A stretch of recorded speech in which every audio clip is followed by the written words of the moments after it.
হিজরতের রাতে হযরত আলীকে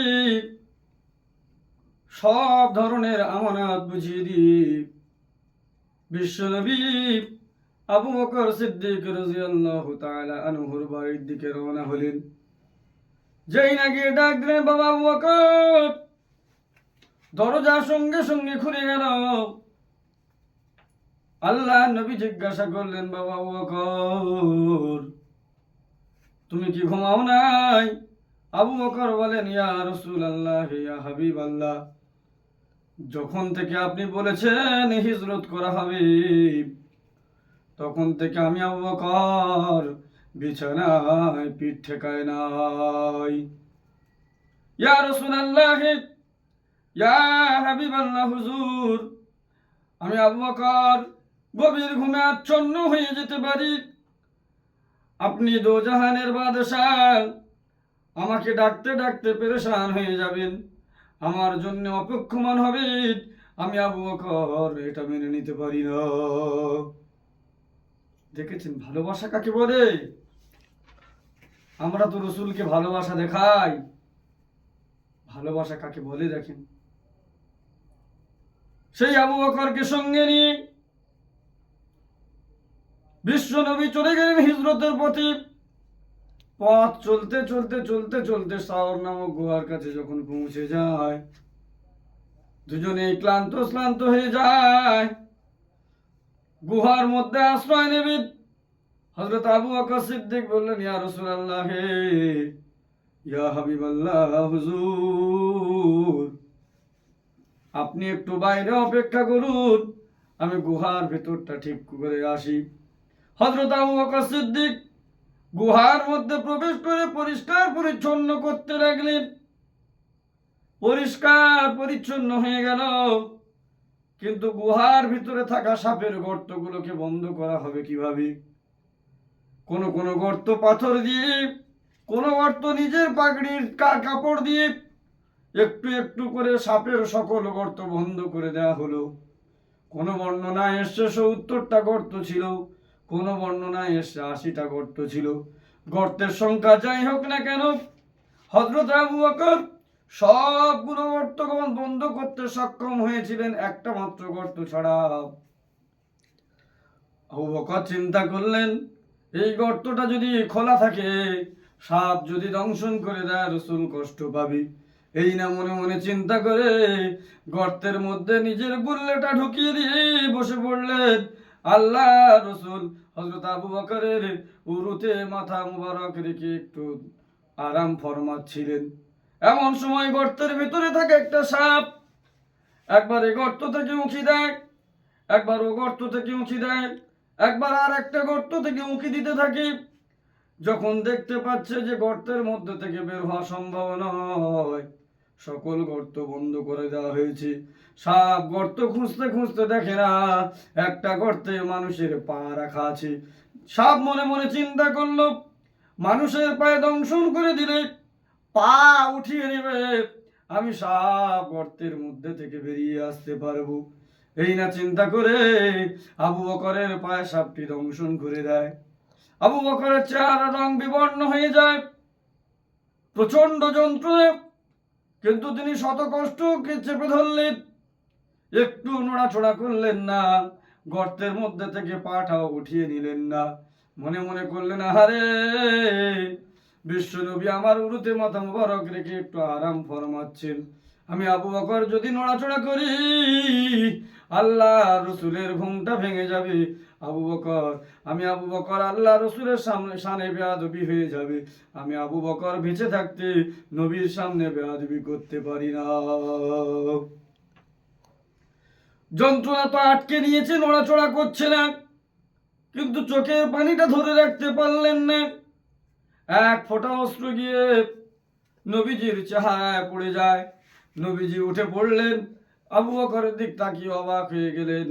ও বাবা আবু বকর, ও বাবা আবু বকর, কি হয়েছে বাবা তোমার? চেহারা রং পরিবর্তন হয়েছে কেন? এমন অবস্থা কেন? ইয়া রাসূলুল্লাহ, ইয়া হাবিবাল্লাহ, সাপ আমায় দংশন করেছে। আল্লাহ রসুল সঙ্গে সঙ্গে নিজের পবিত্র থুতু মোবারক নিয়ে হযরত আবু বকর সিদ্দিক রাদিয়াল্লাহু তাআলা আনহু ক্ষতস্থানে লাগিয়ে দিলেন। আল্লাহ রহমতে নবীজির থুতুর বরকতে সঙ্গে সঙ্গে আবু বকর সিদ্দিক আগের অবস্থা ফিরে পায়। দয়ার নবী এবারে গর্তের সাপকে হুকুম দিলেন, ওরে সাপ, এখনই গর্তের মধ্যে থেকে বেরিয়ে আমার সামনে হাজির হও। নবী ডাক দিয়েছেন, আসতে তো বাধ্য, তাই না? সাপ বাইরে বেরিয়ে এসেছে, নবীকে সালাম দিলেন, আসসালামু আলাইকা ইয়া রাসূলুল্লাহ, আসসালামু আলাইকা ইয়া হাবিবাল্লাহ। হুজুর, বেয়াদবি মাফ করে দিন। নবী বললেন, তুমি বলো, আমার আবু বকরের পায়ে তুমি কেন দংশন করেছো? সাপ বলে, ইয়া রাসূলুল্লাহ, ইয়া হাবিবাল্লাহ, আসলে আমি তো কোনো সাপ নই, তাহলে তুমি কি? ইয়া রাসূলুল্লাহ, ইয়া হাবিবাল্লাহ, প্রায় 600 বছর আগে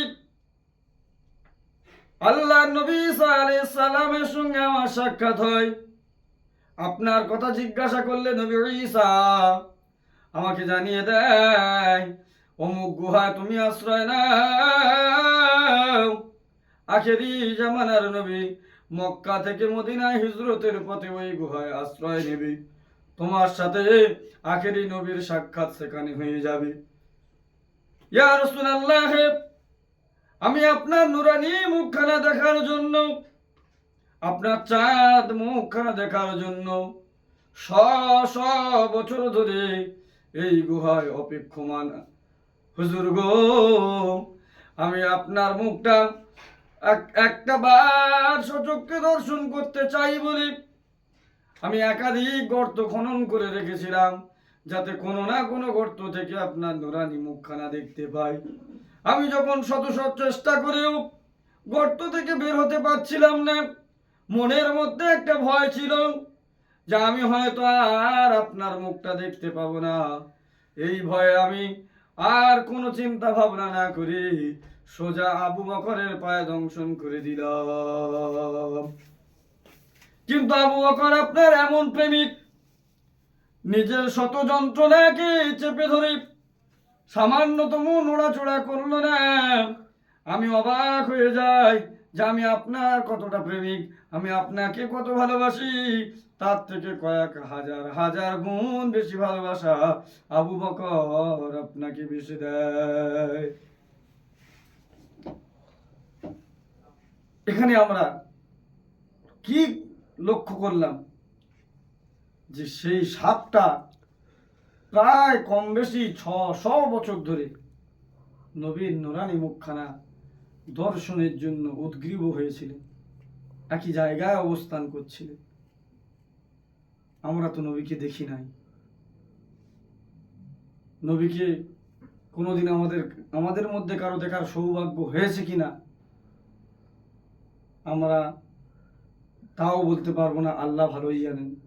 কিন্তু আল্লাহ রসুল বলছেন, মান রাআনি ফিল মানামি ফাকাদ রাআনি, যে ব্যক্তি আমায় স্বপ্নে দেখলো অবশ্যই সে আমাকে দেখলো। ফাইন্না শাইতানা লা ইয়াতামাসসালু ফি সূরাতি, কেননা শয়তান আমার রূপ ধারণ করতে পারে না।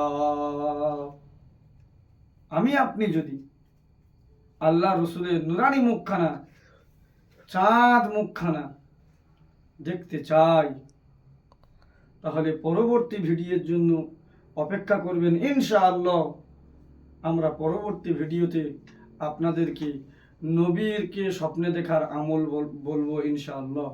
তবে আপনারা যারা শুনছেন, আপনাদেরও কারো যদি জানা থাকে আপনারা কমেন্টের মাধ্যমে জানাতে পারেন। আর আমাদের এই ভিডিওটা একটু শেয়ার করে, কমেন্ট করে, লাইক করে, সাবস্ক্রাইবের মাধ্যমে আমাদের একটু অনুপ্রেরণা দেবেন, এ আবেদন আপনাদের সকলের কাছে রাখলাম। আমাদের এই ভিডিওগুলো করার মুখ্য উদ্দেশ্য এটা নয় যে আমরা নিজেদেরকে পরিচিতি লাভ করার জন্য ভিডিও করছি। আসলে আমাদের ভিডিও করার মুখ্য উদ্দেশ্য ইসলামকে প্রচার প্রসার করা। সুতরাং আমরা যে উদ্দেশ্য নিয়ে ভিডিওগুলো করে আপনাদের কাছে পৌঁছাচ্ছি, আপনারাও সেই উদ্দেশ্য নিয়ে অন্যদের কাছে পৌঁছে দিন, যাতে ইসলামের বাণী সর্বত্র পৌঁছে যায়। ওয়া আখিরি দাওয়ানা আনিল হামদুলিল্লাহি রাব্বিল আলামিন।